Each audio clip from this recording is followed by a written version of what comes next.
Lights, camera, action.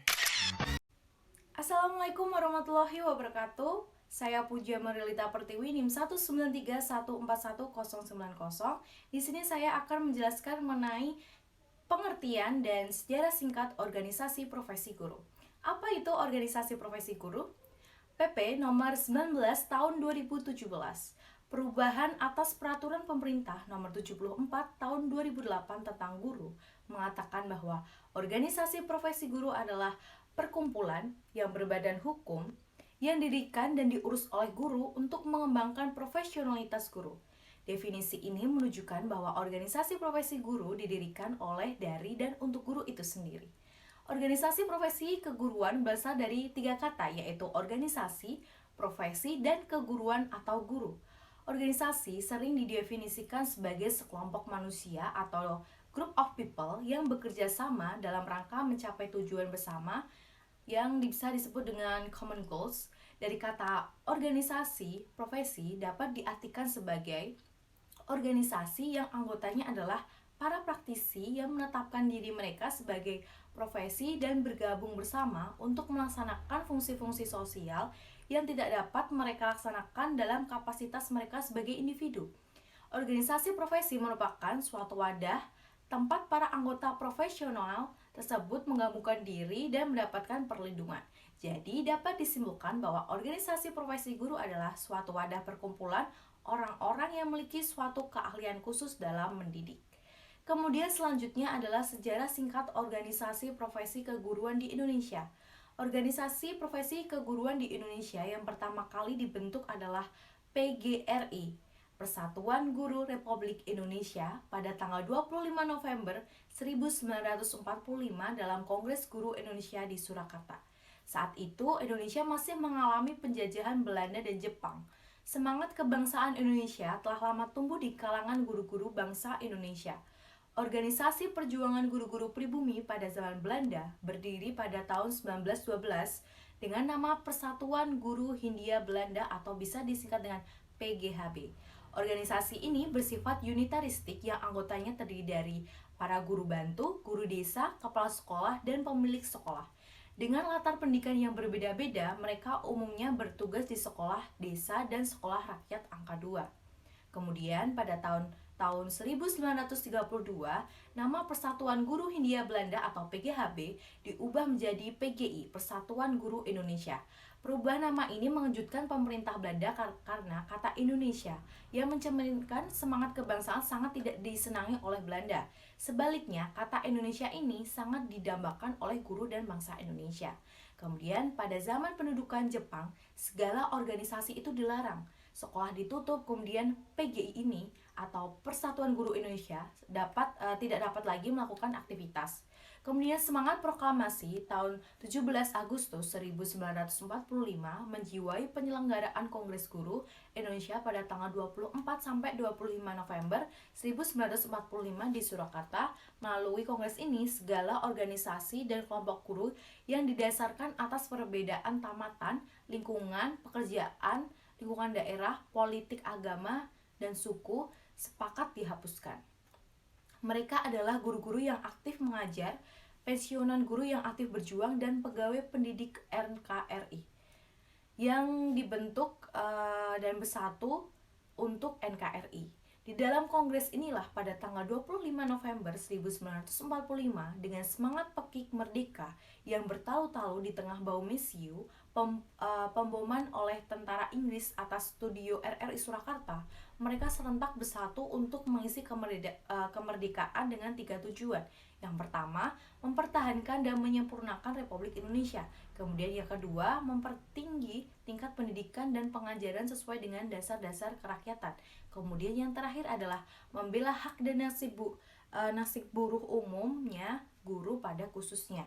Dan sejak Kongres Guru Indonesia itu, semua guru Indonesia menyatakan dirinya bersatu di dalam wadah Persatuan Guru Republik Indonesia atau PGRI. Jiwa pengabdian, tekad perjuangan, dan semangat persatuan dan kesatuan PGRI yang dimiliki secara historis terus dipupuk dalam mempertahankan dan mengisi kemerdekaan Negara Kesatuan Republik Indonesia.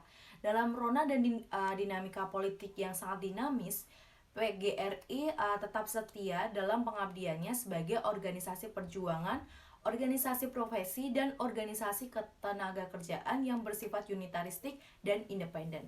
Untuk itulah, sebagai penghormatan kepada guru pemerintah Republik Indonesia, dengan keputusan Presiden nomor 78 tahun 1994 menetapkan hari lahir PGRI tanggal 25 November sebagai Hari Guru Nasional dan diperingati setiap tahunnya. Dan itulah yang dapat saya sampaikan. Bila ada salah kata, mohon maaf. Wassalamualaikum warahmatullahi wabarakatuh.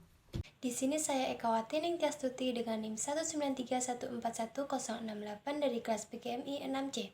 Saya akan menjelaskan tentang struktur dan kedudukan organisasi profesi keguruan. Berdasarkan struktur dan kedudukannya, organisasi profesi guru dibagi menjadi 3. Yang pertama, organisasi kependidikan yang bersifat lokal, misalnya Sarawak Teachers Union di Malaysia. Lalu yang kedua, organisasi kependidikan yang bersifat nasional seperti PGRI atau Persatuan Guru Republik Indonesia. Lalu yang ketiga, yaitu organisasi kependidikan yang bersifat internasional seperti United National Educational Scientific and Culture Organization atau UNESCO. Nah, sedangkan bentuk organisasi keguruan itu ada 4. Yang pertama, berbentuk persatuan atau union. Nah, itu seperti PGRI, Australian Educational Union, Singapore Teachers Union, Sabah Teachers Union. Lalu yang kedua, berbentuk federasi. Itu seperti All India Primary Teachers Federation, lalu dan Bangladesh Teachers Federation. Lalu yang ketiga, berbentuk aliansi. Ini seperti di Filipina, yaitu National Alliance of Teachers and Office Workers atau NETAW. Lalu yang keempat ada asosiasi. Asosiasi ini seperti All Pakistan Government School Teacher Association atau APGSTA. Dan ada Brunei Malay Teachers Association atau BMTA. Nah, sedangkan ditinjau dari keanggotaannya itu ada 5. Yang pertama itu jenjang pendidikan di mana mereka bertugas seperti di SD, SMP, SMA, dan lain-lain. Lalu yang kedua itu status penyelenggaraan kelembagaan pendidikan seperti negeri atau swasta. Lalu yang ketiga ada bidang keahlian, yaitu seperti seni, matematika, bahasa, dan lain-lain. Lalu selanjutnya ada gender, yaitu pria atau wanita. Lalu yang terakhir ada latar belakang etnis seperti Cina, Tamil, dan lain-lain. Subbab yang berikutnya adalah tujuan organisasi profesi guru.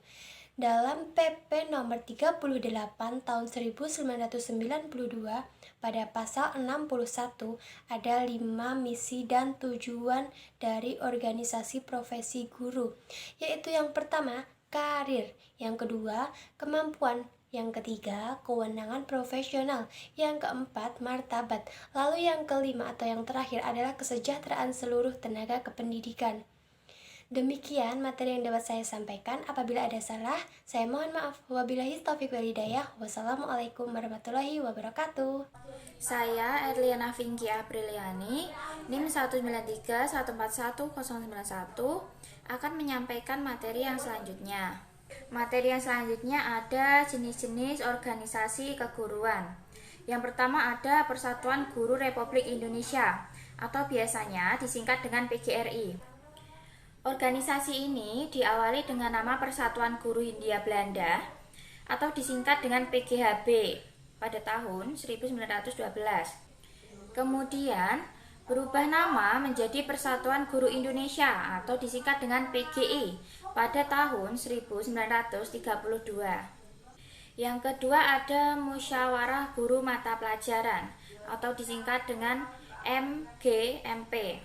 Nah, ini merupakan satu wadah asosiasi atau perkumpulan bagi guru mata pelajaran yang berada di suatu sanggar atau kabupaten atau juga kota yang berfungsi sebagai sarana untuk saling berkomunikasi. Yang ketiga ada Ikatan Sarjana Pendidikan Indonesia atau disingkat dengan ISPI. ISPI lahir pada pertengahan tahun 1960-an dan berawal dengan sifat regional. Lalu yang keempat ada kelompok kerja guru atau disingkat dengan KKG. KKG sendiri dapat dikembangkan melalui kemampuan serta keterampilannya dalam mengajar. Materi yang selanjutnya ada fungsi organisasi profesi keguruan. Nah, fungsi organisasi profesi keguruan ini dibagi menjadi dua. Yang pertama ada fungsi pemersatu, yaitu dorongan yang menggerakkan para profesional untuk membantu suatu organisasi keprofesian. Selanjutnya yang terakhir fungsi peningkatan kemampuan profesional, yaitu sebagai wadah untuk meningkatkan dan mengembangkan karir, kemampuan, kewenangan profesional, martabat, dan kesejahteraan tenaga kependidikan.